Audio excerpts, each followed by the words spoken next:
The House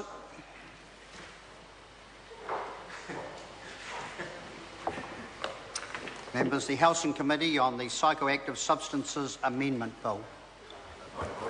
Point of order, Tim McIndoe. Mr Chair, I seek leave for the committee to consider all parts of the Psychoactive Substances Amendment Bill as one debate, with the questions to be taken separately. Of order, Mr Speaker. I think the whip meant to say all clauses, not all parts. Yes, all clauses. Yes, we don't have parts, they're only the clauses. Leave is sought for that purpose. Is there any objection? There is no objection. Then the question is the clauses 1 to 8 and the schedule stand part. Someone wishing to take the call? Well, Chris Farfoy first. Thank you. On his feet first. Thank you very much, Mr Chair, to let me have a call to this committee stage of the Psychoactive Substances Amendment Bill. Mr Chair, Clause 7 is the one I don't think most people will be focusing on in this debate. Mr Chair, there have been a few political volleys fired from both sides of the chamber tonight, but in terms of my constituents, they don't care. They just want to make sure that what is being done here tonight is enacted as fast as it can be. And I do want to take this opportunity, Mr Chair, to thank a number of people who certainly, like Trevor Mallard's electorate, my electorate in Mana, and particularly in Porirua, who brought this issue to my attention. Particular thoughts go out to a couple of mothers whose sons were particularly affected, and they shall remain nameless, but the effect that the synthetic cannabis has had on their sons has been immense. One, and I won't mention names, but one who approached me was very, very concerned about her son's use of the product, and then her son went on to assault the shopkeeper of the store that was predominantly selling this stuff in the electorate. So for those people out there who... after she talked to me.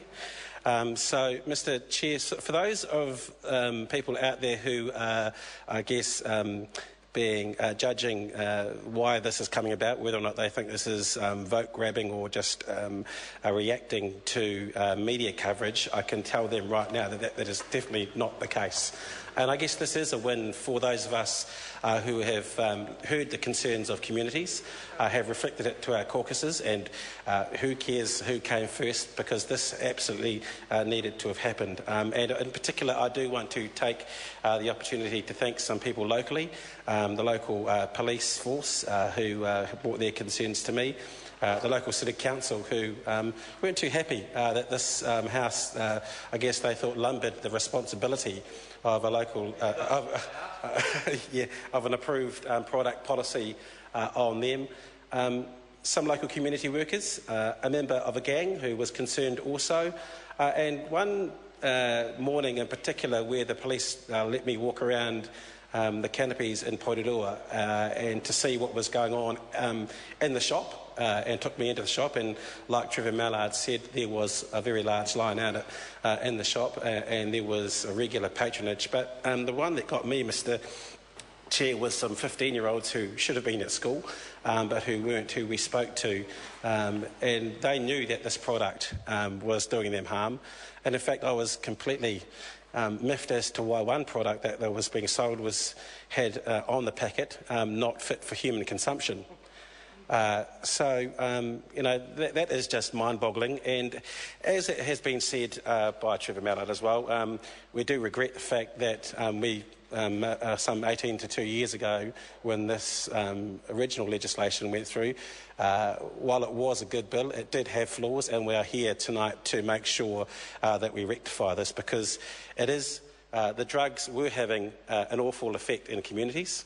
And to the person who was representing the Star Trust, who was saying that this House is merely reacting to political concern or concern in the media, he's someone who makes money out of other people's misery.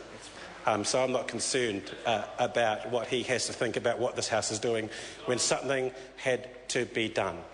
Also, there are some other people, Jenny Lester from the Porirua Safer City Trust, is someone who brought this to my attention, and to the Porirua City Council, who were making positive steps to bring in an LAPP anyway. I guess, again, they weren't overly happy that that responsibility was given to them, but they were taking proactive steps towards that. And in the submission that I made to that council, they asked why this stuff wasn't banned altogether, and I did, as did other members of the Labour caucus, fed all of this feedback into the policy position that we came to a week or so ago. So this is a good thing. It is regretful that we have to come here and make good what we thought was going to be a good move 18 months ago. But in the end, this stuff is bad news. And it shouldn't be sold freely into our communities. And 15-year-olds certainly shouldn't be smoking stuff that says not fit for human consumption. Chair. Dr. Paul Hutchison. Thank you, Mr. Chair, for the opportunity to take a short call on this committee stages.